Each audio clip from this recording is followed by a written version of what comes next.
Wednesday. We're halfway through the week.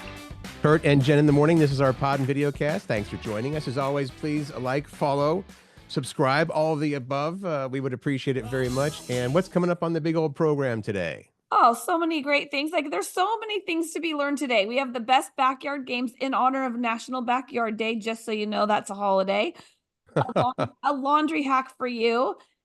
Things that have gradually disappeared without anyone even realizing it or noticing. Also, our question from yesterday, a lot of people chimed in on this one. The worst places, the worst smelling places you've ever been. You know, when you go, ugh, that's the one. And also, a parking spot just hit the market for an amazingly ungodly price.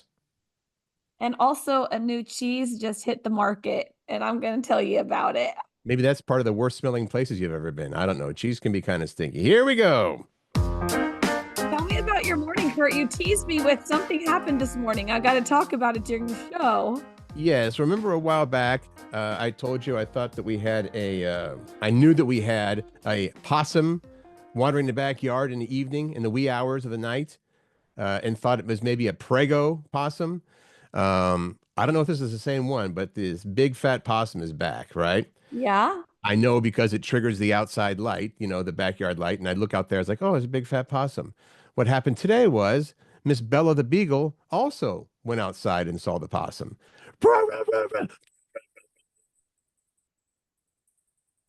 Oh, you blanked out because it was so loud like I did when I moved yesterday.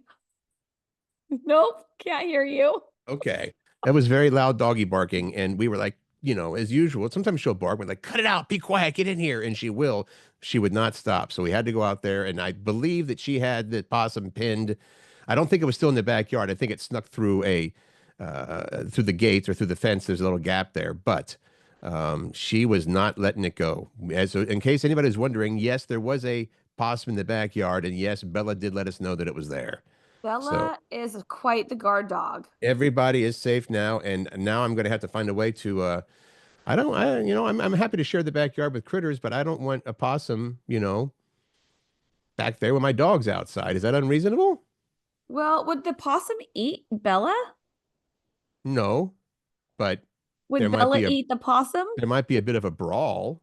Jeez. Okay. All right. We don't want that. No, we don't want that. I have to do a fun fact Friday for Wednesday. Oh, okay. What's the fun fact for Wednesday? Why. The oldest living child of a president is Linda Bird Johnson Robb. She's Lyndon B. Johnson's oldest daughter. She turns 81 today. So happy birthday to her. But she's the oldest living child of a president. As always, you always learn stuff with the Curt and Jen in the Morning podcast. Go out and use that information today as you see fit about Linda Bird Johnson Robb. There you go. Good news. You've probably heard about stranded. They weren't really stranded, but they're calling them the stranded astronauts on the space station. We had Sunny Williams. Her name is Sunita, but Sunny Williams and Butch Wilmore finally came home yesterday. Yay. Yes. I would call them stranded. You would not call them stranded? Well, they were up there with other people. They had food and, you know, all the stuff that they needed, but they were sort of stuck. Yeah. They could not come back. The deal was they went up to the ISS, the International Space Station, last June. They were supposed to be there for only 8 days, but the ship's thrusters malfunctioned, so they could not come home on it, and they ended up hanging out in space for about 9 months. That's a there's a lot of life that happens with your family and your friends in 9 months. Dang. Yeah. So they splashed down off the coast of Florida around 6 o'clock Eastern yesterday. Everybody is all well, and they showed them being pulled out of the capsule, right, or whatever. And I guess they came back. I guess it landed. I didn't see how it landed. I just saw them helping them out of the space, whatever it was, the rocket. And it landed in the water, right? Well, Yeah. I'm not sure because I thought it was the SpaceX thing that went and got him, and I thought the SpaceX rockets coming back, they land back down properly on land. Regardless, they needed some assistance getting out of the capsule, and I would say after 9 months of weightlessness and funky, you know, I think that I would need a little assistance too. There's a whole article on that. I couldn't read the whole thing because I don't pay for the New York Times. Mm-hmm. But there was something about, I should have looked it up, just Googled it.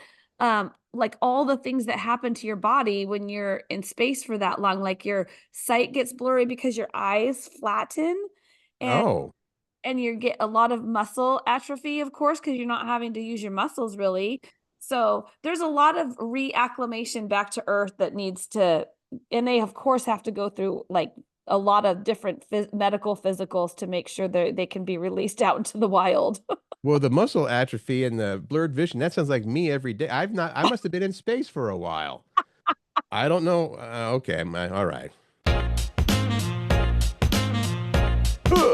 Well, we had to put this in honor of National Backyard Day, the best backyard games of all time. Wait. Today is National Backyard Day? Yeah. Okay. I guess they do have a day for everything. Except for Front Yard Day. There's not a day for Front Yard Day. That's really unfair. Yeah. Yeah. So, okay. What's the deal?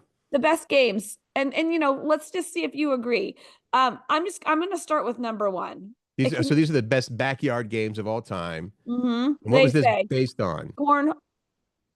It's like, not like overall popularity, fun, okay, that kind of thing. Cornhole, it's the go-to game now. Cincinnati is the one that gets credit for coming up with the modern version of the 1960s. Really? I guess, yeah. All right. Someone patented a similar game with square holes back in 1883. All right. It's okay. It's bocce ball, right? I don't think I've ever played this. Oh, well, we can play bocce. That's a very nice, relaxing, easy to play for anybody, all ages type of game. How do you play it? You throw a small little, like something the size of a golf ball, right? You throw that out onto a grassy area, and then that becomes what you're aiming for with the other larger bocce balls. You try to get closest to that. Nice. Yeah. Wiffle ball. Yep. Made the list. Yeah. Two-hand touch. Flag football is even better. All right. Kickball. Fun fact. We also have horseshoes. Okay. I was going to give you a fun fact about kickball. Please. I can't wait. The Brits call it football rounders, and the Canadians call it soccer baseball. All right.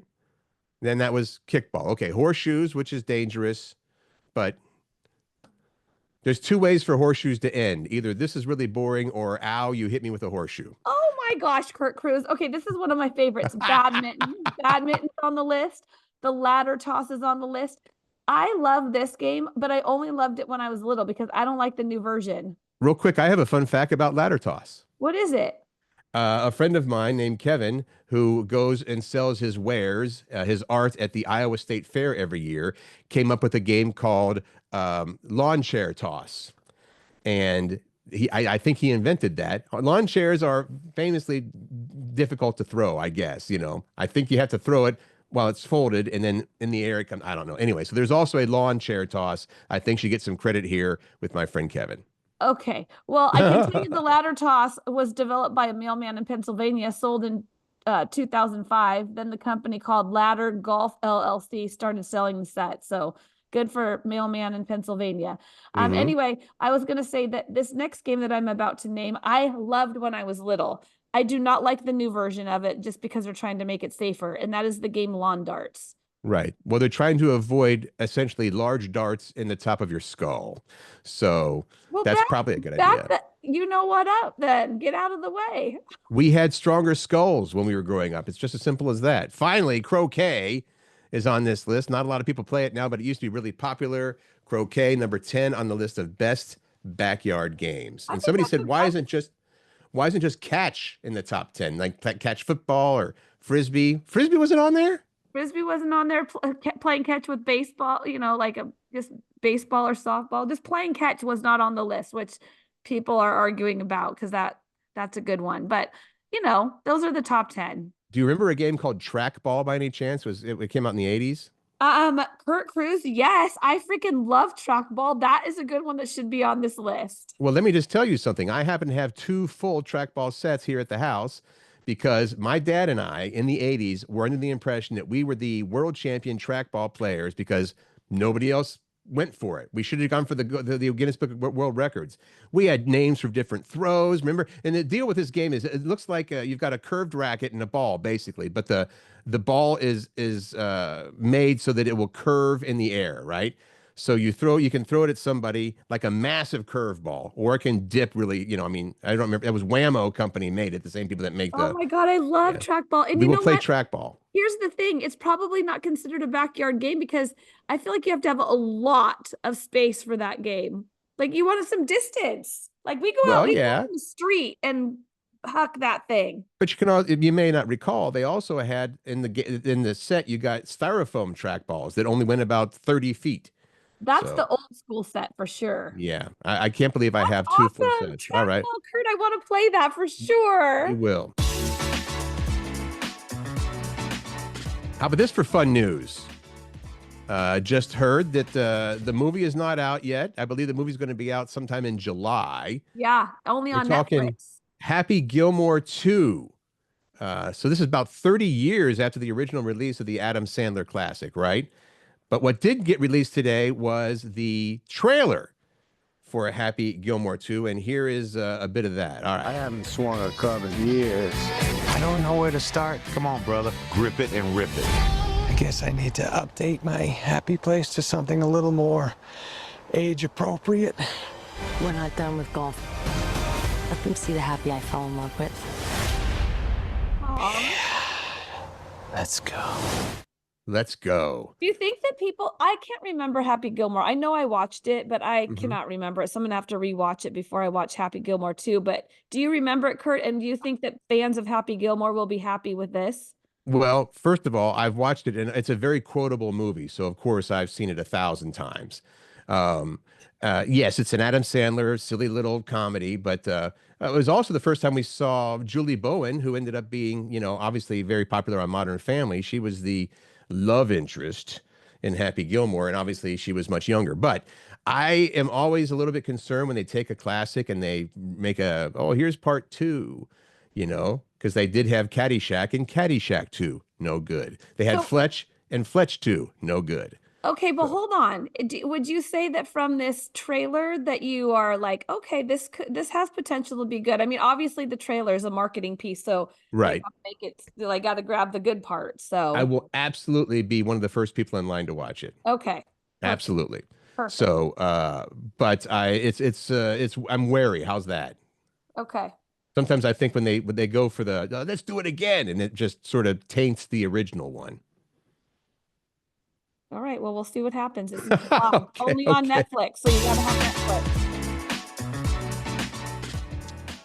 What's this laundry hack that you found? Well, here's the thing. My roommate does this. I typically just put stuff directly into the washing machine, but there's this woman on TikTok asked her boyfriend where the cap to the liquid detergent was, and he said, "Oh, I just fill it up and throw it in with all the clothes." That's the hack. So when you're doing laundry, he fills the cap of the detergent like we all do up to the line or whatever, and then usually you dump it in. To either you can just dump it right in the wash, or sometimes you have a container, right, that you put it in. This guy just takes the cap full of detergent, throws the whole cap and everything into the wash. Well, here's the thing. He was like, I think the gal was, I didn't watch the TikTok video, but it sounds like the gal was like not believing him. Like, what? Why you even do that? Well, he said he was convinced. He went and read the back label to find where it says it on the container, and he was right, and it even says it on the lid. I went and grabbed our detergent lid, Mhm. and it even says toss and wash or rinse after use. So you literally just fill this up, pour it in the little, container, or, the little slide thing or whatever you have in your washer. And then you just throw this in the wash. You just need to take it out before you throw it in the dryer, because that could not be good. Well, I think what he was saying is the other thing where, he doesn't put it in the container. He just takes the cap and the detergent and throws the whole thing in the wash, not after dumping it into the Oh, you don't yeah. even have to put it into because, washing machines used to be, you just put the laundry detergent right on the clothes anyway. Right. So there are people, the response is, some were worried that the cap could damage delicate clothes, or that the cap itself could get messed up in the spin cycle. Others claim that's what I do. Yeah, I just throw the whole cap in there. There you go. But as you said, it's not as good in the dryer. Yeah. Anyway, don't there wanna you put go. it in You the just dryer. fill this up, your little container up, dump it. The funny thing is, who would ever think? I mean, we all grow up knowing that here's how you do laundry. I never considered reading the cap for the Me actual neither. directions. of what Yeah. you're supposed to do. So Me give it a too. shot if you feel like it, right? They pay paradise and put up a parking lot. Oh, what's going on? I saw this. I saw the President Trump headline, and I'm like, oh, Curt, what are you doing?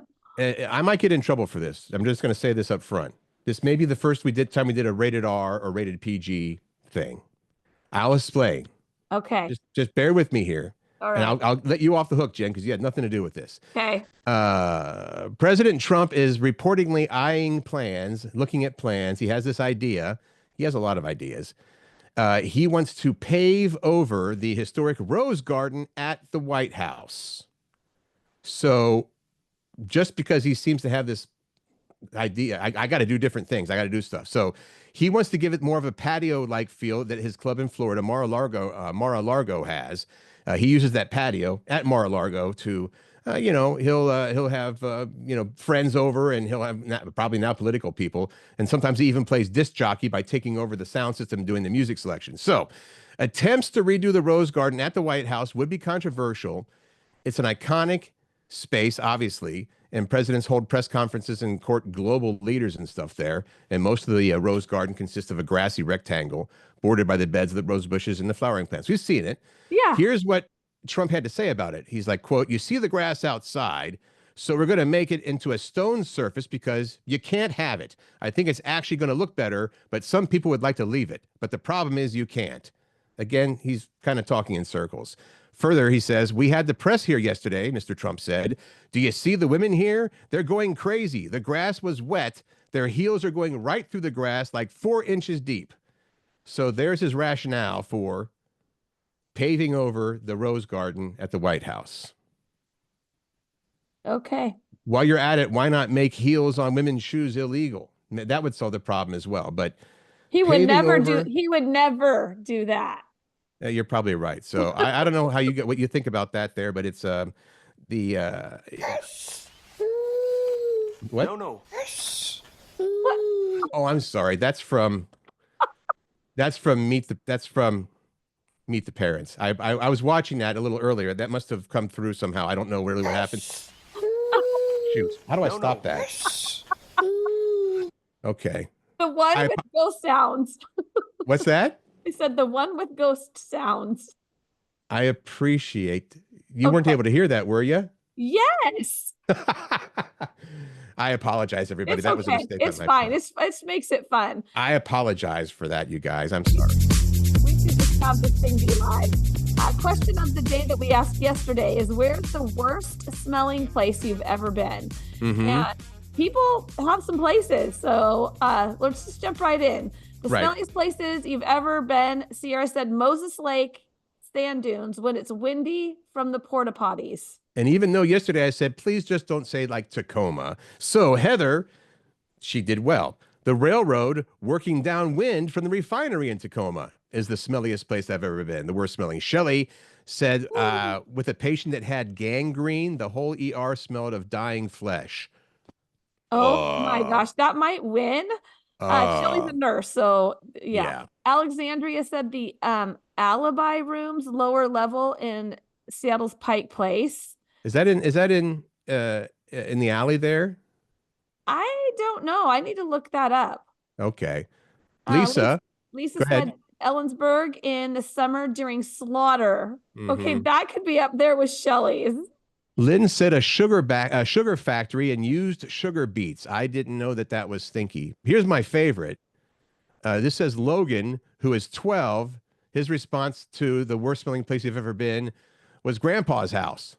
Oh, that's pretty funny. I didn't see that one. From the mouths of babes, right? Anne says cheese factory. I still love cheese, but it smells like poo-poo. Mhm. Jackie said middle school band bus.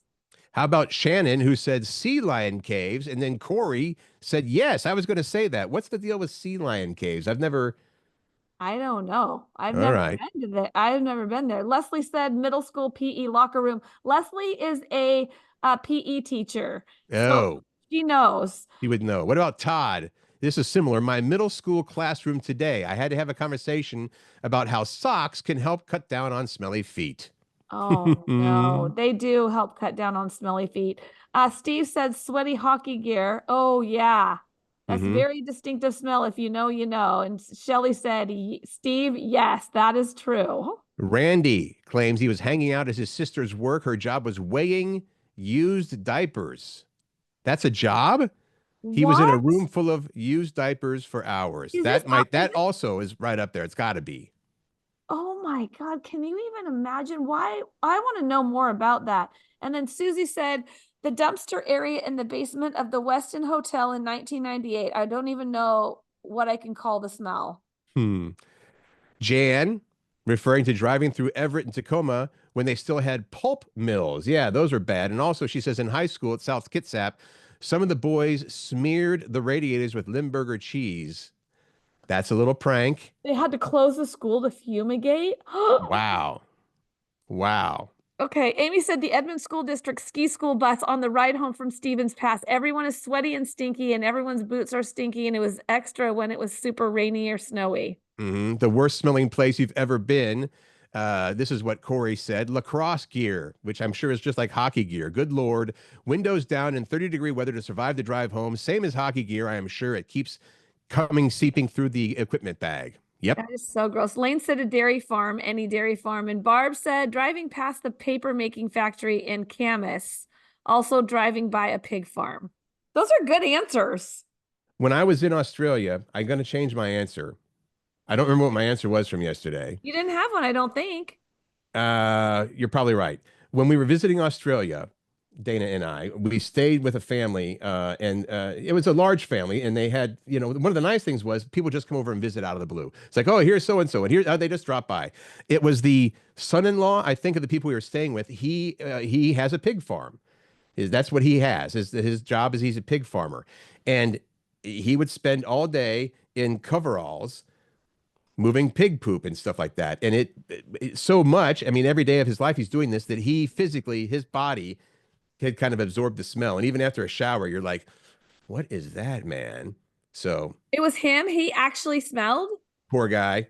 I Yeah. want to just mention, maybe I need to apologize for this because I got a few comments on the post for this. When I asked the smelliest place you've ever been, I used some little nose emojis that I guess looked like, and one of the comments was maybe is just, I see it differently on an Android phone, but they said it looked like a male body part. Our friend Steven said, why did you put wieners, pictures of wieners with that? And I was like, you know what? I see what you mean there, friend. No, those were actual noses. Okay, that Just is all. noses. Are you good? Yeah, Time to move on? yeah. Okay, I like it. Is this where we say, speaking of smelly things? Yeah.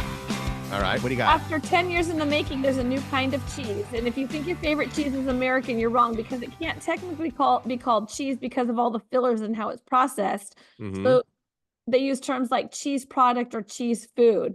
Right. The folks that make the string cheese, I don't know, is it Sargento? Sargento, yeah, Sargento. Okay. The famous string cheese makers claim they have cracked the code and just released a new American cheese that does qualify as real cheese. It's called natural American cheese. That's what they're calling it. It only has 5 ingredients, while the other types have 9 or more. They say it's similar to how Colby Jack is made. So the ingredients for this one, and this is what they're calling natural American cheese. Ingredients are milk, cheese culture, salt, enzymes, and then a natural food coloring. Because you're right, when you go to get American cheese, I've even seen it called cheese stuff, I think.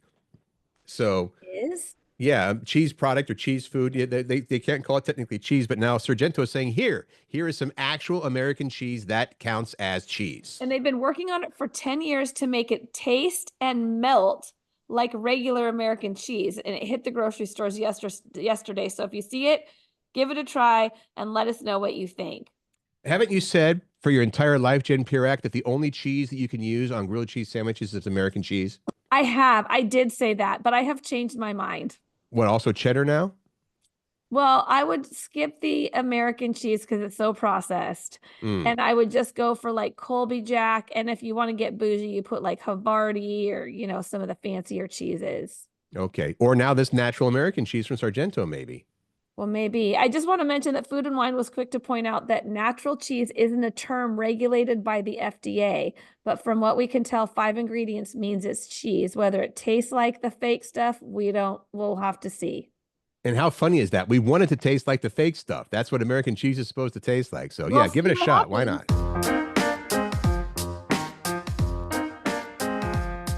Things, good find, Jen. Things that have gradually disappeared over the last decade without people really noticing. Yeah. Mm-hmm. It does, and 10 years doesn't seem like, does it seem like that long ago? It was 2015. For some of these things, it does not seem like. No. I mean, President Trump was running for the first time. We met Caitlyn Jenner. The first New England Patriots were embroiled in, the Deflategate. That's right. Yeah, with that was Tom Brady. And the most viral story was the dress. Mm-hmm. Okay, so here are some of the things that people have said that have been disappearing, that have disappeared since then. The good old $800 beater car that could actually run and drive. Fairly priced streaming services. I don't even know that there were streaming services. How long ago is this? Oh, a decade. Yeah, okay. Small independent hardware stores. By the way, we still have True Value stores around here that I think are locally owned, and I would recommend going to them if you can. Yeah, I would too. If you can support anything local, And try there's a big name hardware, like a family. Was it McClendon's? That's another one that you can check out. All right. Where are we? A real live person answering a business telephone. Someone used to joke unexpectedly low call volumes. Right. Coins on the sidewalk. You used to, every now and again see a penny or a nickel or something on the sidewalk. I do still see that though, but I guess not as much. What about toys and cereal boxes? Do they still do that? I don't think so. I loved that though. My sister and I would fight about it, like who got the toy in the cereal box. Okay. What else? A teacher said critical thinking and self-reflection skills, and physical checks as a payment. You know what? Isn't it funny when you get behind somebody in line and they're using a check and you know what you're thinking at that point? No. I'm thinking, Curt. Sorry. Also, semicolons.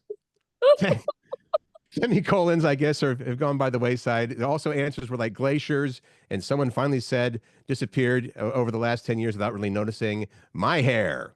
I think that was on Reddit or something. I love the answers. I was going to tell you, Curt, though, I have to get my checkbook out every month and write a check to I'm still doing Cobra insurance because I can't seem to find a good other health plan I can keep some of my providers. And it's only because I want to not pay the $30 plus dollar fee. Yep. It's crazy. That's something. All right. Every now and then there are some things you still, and that's why I think we keep our checkbooks, because otherwise I'm like, what do I need this for? Yeah. But once every, half year or something, that's like, oh, I got to pay by check. Comes up. Okay. Tell me about this parking spot. This is crazy. It's a single parking spot in Boston that just hit the market where, they're like, you know what? We've got a parking space that we own and we're going to sell it for you. Because parking is, obviously at a premium there. I didn't even know parking spots hit markets like that, like this. Sometimes it will, particularly if you're buying a condo, that's like, if you want the condo, it's X amount, but there's also a parking space, and that might be, sometimes I've seen them for like $30,000, $20,000. Man, because you still have to pay the monthly fee. Right. However, this one is slightly higher than that. It is there's a parking garage in Boston, Beacon Hill area of Boston, right by the famous Cheers bar. We know the Cheers bar, right? From the movie show Cheers. That's available now. If you want to buy it, that single parking space, it's only going to cost you $750,000. The low price of $750,000. I mean, who charges that much? The median cost for a home in the United States is what, like $409. I read that somewhere, $419,000, and this one parking spot is $750,000, and you have to pay $400 a month in fees, and the property taxes are $291 a month. I have a little sound effect I can play here for the people that are selling that parking space at that price. Would you like to hear it? Yes.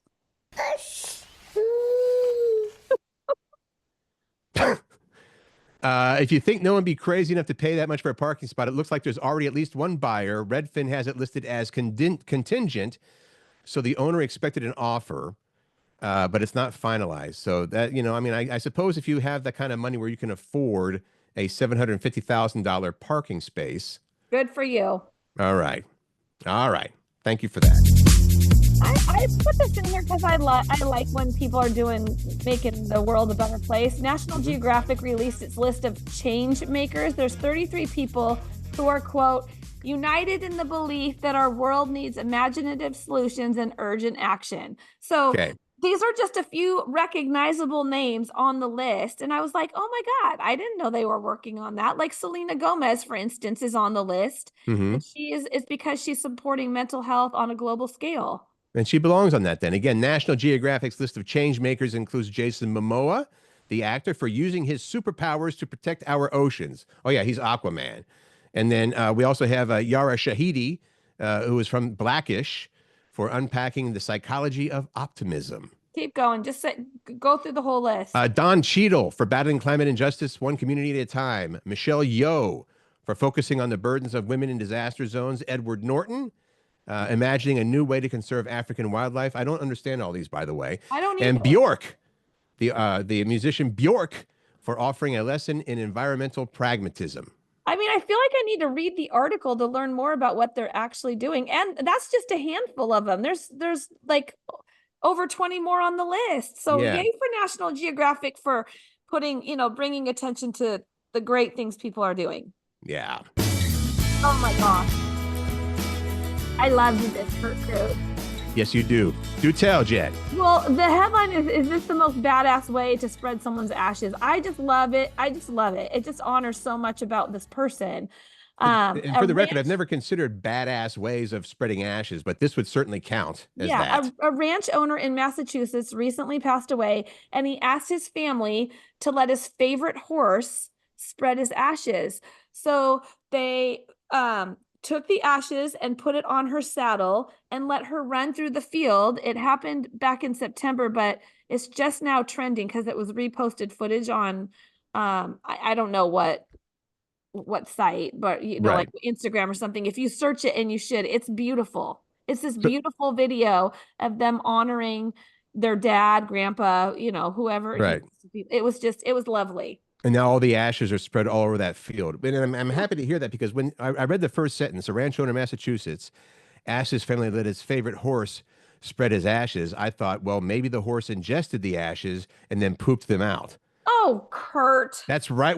You know what? I bet other people thought that too. I'm going to stand by that I think if you heard that, you'd say, well, what did they do? The horse ingested the ashes, ate them, and then pooped them out? Okay. No, that is not. She ran around the field, and it was just like this. It really was this beautiful video, and it's worth looking at. It's true. The actual story is way better than what I thought it was going to be. Who let the dogs out? Who let the dogs out? This surprised me. I guess I haven't been paying attention for the last 3 or so years. The American Kennel Club said they released the statistics. They released the statistics on the most popular dog in America, right? Yeah. According to the American Kennel Club, for the third year in a row, it is the French Bulldog. The comical, controversial Frenchie tops the club's annual rundown of nation's most prevalent purebred dogs. I did not know that. I didn't. I thought it was still like a golden. And you know what? That's rounding out the top 10. We've got Frenchies at number 1, then Labrador Retrievers, Golden Retrievers, German Shepherds, Poodles, and then some other longtime faves in there like Rottweilers and Beagles and Dachshunds. I did not know that French Bulldogs were that popular. I didn't either. And they said, keep an eye out on the Cane Corso. The powerful protective breed vaulted from nearly 50th to 14th in the ranking in just a decade. So they're saying that I've not heard of a Cane Corso dog either, for that matter. Either. I'm going to look that one up. But that one's getting more and more popular. So congratulations to the Frenchies.